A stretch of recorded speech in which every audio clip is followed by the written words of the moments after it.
What's cracking, y'all? I am Boo. It's a pleasure to have you here, too. Nah, that's not a good catchphrase for an intro.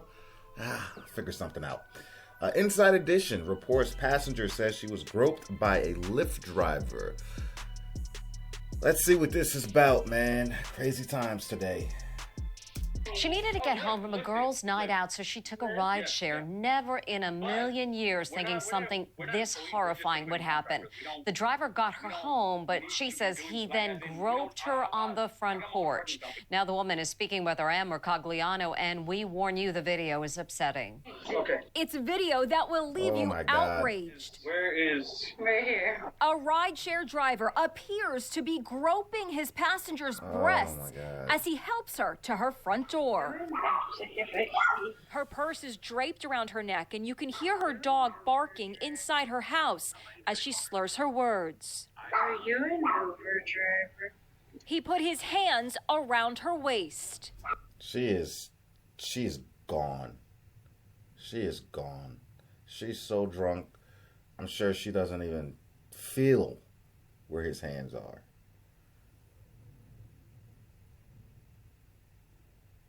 What company? Oh, Lyft. Yes, yeah. I want to make sure you get home safely. Now the woman who says she was groped Got him looking straight up at the camera and still going about his dirty, evil deeds. is speaking out. It's disgusting. I was so intoxicated. I was falling over. And to know that someone would take advantage of someone in that state, it's unimaginable. Lauren Christensen says she was heading home after a night out with friends in Dallas. Just had the most amazing night. There's a lot of drinks involved. So her friend ordered a Lyft to take her home. She never imagined she would get groped. Did you remember the driver grabbing you like that? Did you have any recollection of that? Not at all. Unsteady on her feet, Lauren tries to open the door. Here, no. You're putting it the wrong way. The Lyft driver didn't park his car outside of Lauren's house. He actually parked it down the street. One of Lauren's neighbors went outside to check out the suspicious car and heard the commotion on Lauren's front porch and went to see if everything. You know exactly what he was doing. I'm going to park the car down the street because I'm about to, you know what, this woman. And I'm going to try to cover it up as much as I can. Sad, man. Was okay. Steve, I love you so.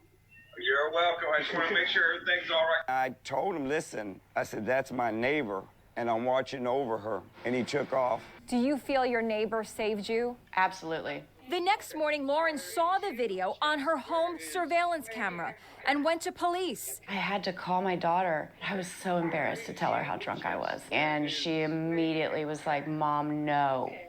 That wasn't your fault. He should have never done that to you. What's been the hardest part of this, Lauren, for you? Realizing that it could have been worse, and I just keep playing it back in my head. Had he gotten in my house? I spoke to her attorney, Brooke Cohen, with the law firm Cohen Hirsch. In most cases, you don't have the kind of evidence that we have in Lauren's case, and I think that the Ring camera truly saved her. She says she plans to file a lawsuit against Lyft. It was really terrifying and very disturbing to look at. A Lyft spokesperson says the behavior described has no place in the Lyft community or our society. We take reports of sexual assault very seriously. These allegations are in violation of our terms of service, and as soon as we were made aware of this incident, we deactivated the driver. He should have dropped her off in front of her house and left. Lyft sent us a statement saying they are assisting in the investigation and they have deactivated the driver. Boy. Listen, especially women, there are predators everywhere. In your Lyft, in your Uber, whatever, rideshare, taxi. You have to go, especially when you're drinking, which leaves you more vulnerable.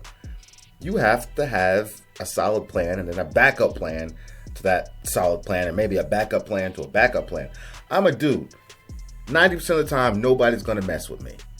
All right, but I even still have a backup plan because you never know. You never know. Really. I do little things like take snapshots, write notes, hide them places, things like that. So if something happens, I forget, whatever, I have a reference point that'll help me get home safely. And I still let people know where I'm going. But especially as a woman, man. And if you're out, and like her situation, she's out drinking with friends. Well, why do you ladies just keep leaving your girls behind? Oh, we're just gonna send her off in this Uber, send her off in this taxi. We'll trust that she gets home. Don't leave. Stick together. It happens so often. Make it a full girls' weekend. Hey, we leave together. We all go back to one person's house, and we all sleep over together. Something like that. Have a backup plan. And personally, if you could find somebody you trust, tell them where you are, and if they could pick you up at said place, when you call them and you're ready to go home, they can pick you up, somebody you trust. Luckily, in her situation, she had a good neighbor around her. Luckily, he was awake. Maybe he heard the commotion. Maybe he was already up. I don't know. But he was able to intervene. Ladies, you can't keep leaving your friends. People just think, oh, I got an Uber, I got a Lyft. That automatically means you're safe. Because these drivers are accounted for and verified and can be tracked. But that doesn't mean this is still a bad person that still won't try to do something with you. Or do something to you. And this guy's a clown.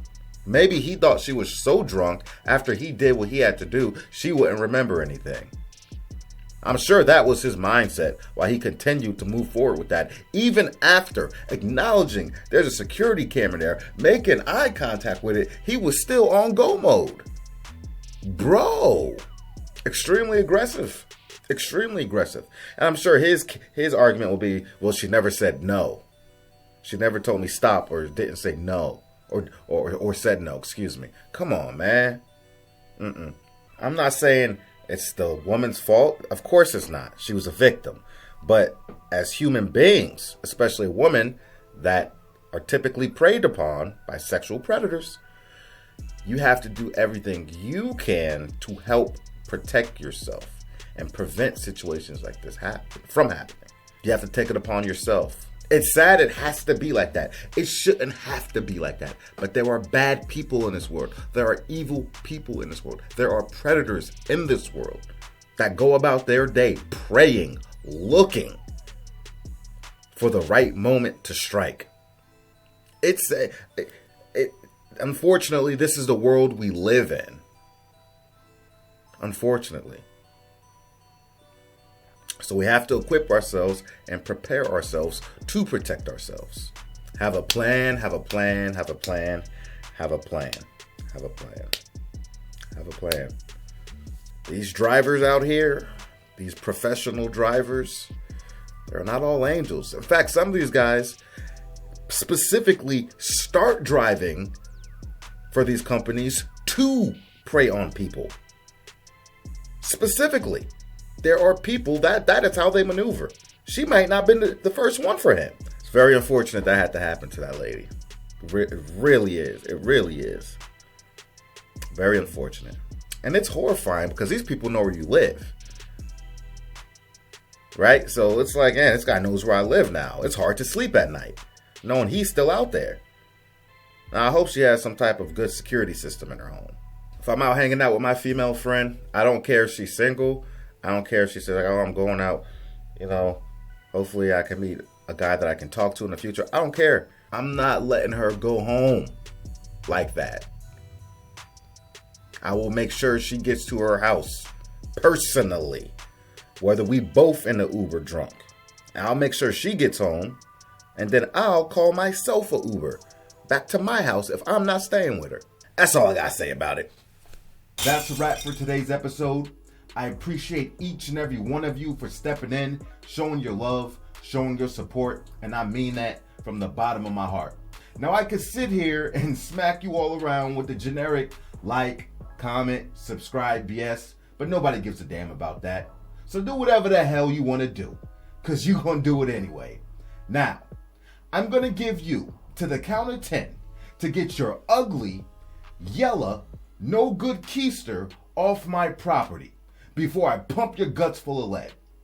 I am Boo, and I am out.